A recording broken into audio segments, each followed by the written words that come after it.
Hi, thanks for being with me again today.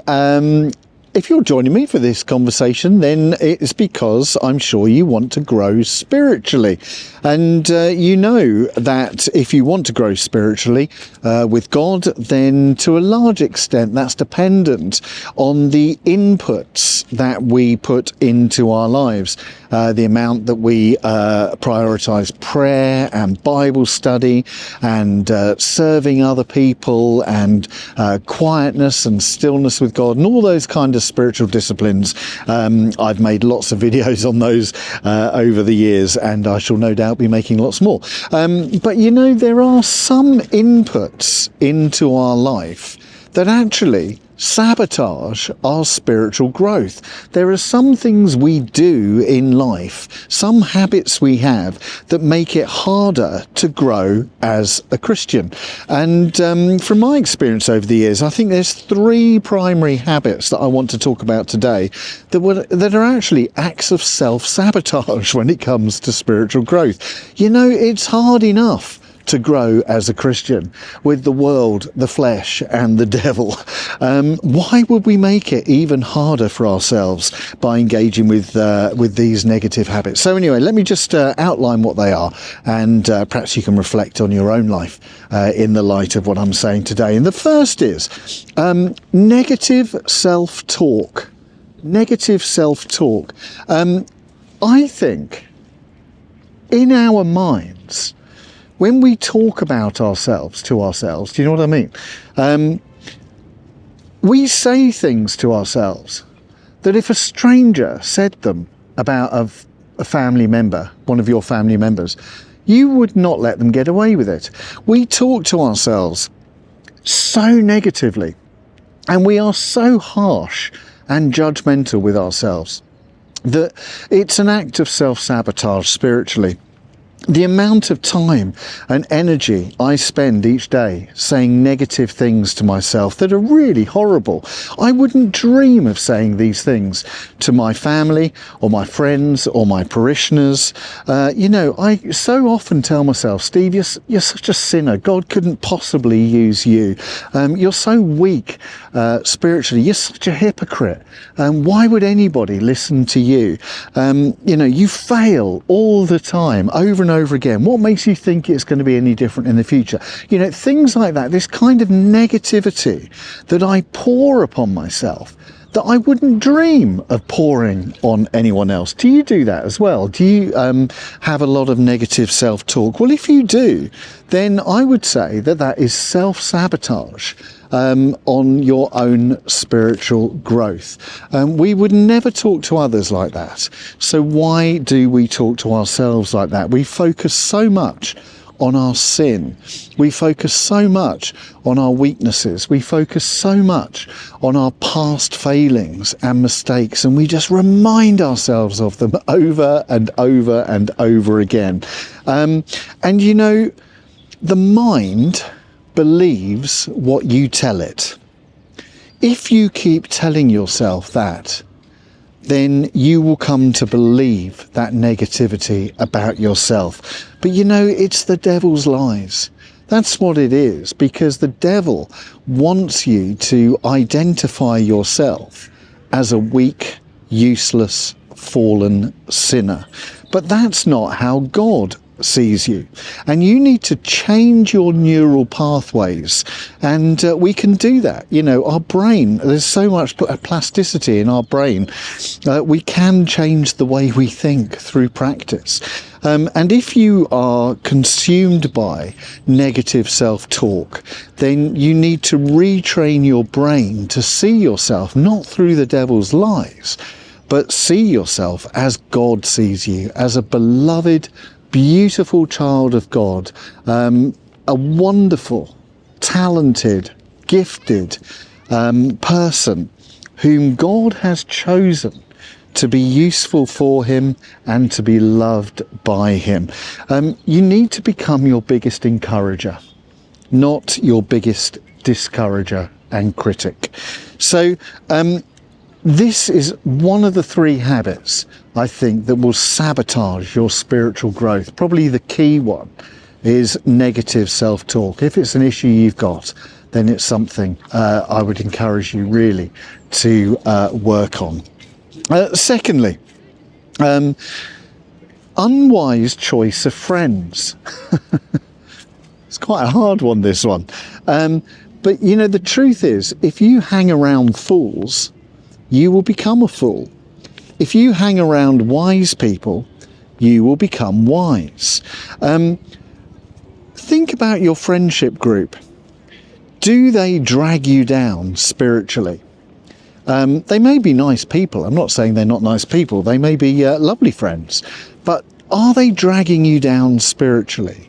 Or do they encourage you to find your sense of purpose? Do they encourage you to pursue your vision? Do they encourage you to live towards wholeness? If we don't have good friends who are going to build us up and encourage us spiritually, then it will be very, very hard for us to grow spiritually. I think that the psychologists say that we are the average of our 5 best friends.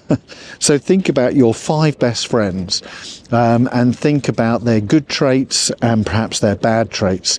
The reality is that you are probably the average of those 5 friends. Proverbs chapter 14 verse 7 says, stay away from a fool, for you will not find knowledge on their lips. Proverbs 15 verse 2 says, when wise people speak, they make knowledge attractive, but stupid people spout nonsense. So if you want to grow spiritually and you want to get rid of the habits that are preventing that, think very long and hard about your friendship group and make sure that you surround yourselves with wise people rather than fools. And they may be nice fools, but are they helping you grow spiritually? So that's the second point. And the third point, the third habit that sabotages our spiritual growth is too much entertainment. Now, this is quite a hard one as well, because there's nothing wrong with entertainment. There's nothing wrong with wanting to be entertained, but in moderation. Do you know, in the United States of America, the latest research suggests that the average person spends 27 hours a week watching TV. 27 hours a week watching TV.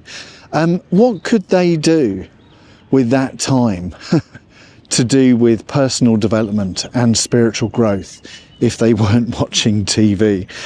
What about you? How much time do you spend watching TV or gaming or on Netflix or scrolling through social media? If you were to add up how many hours a week you spend doing that, is it a good use of your time?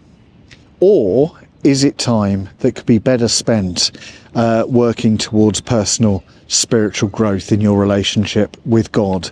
A lot of people complain that they don't have enough time for God. They don't have enough time to pray. They don't have enough time to put into their relationships and pursue their hobbies or find ways to engage more closely with God or the church. But those same people are very often the ones who are spending the most amount of time watching TV or gaming or scrolling on social media.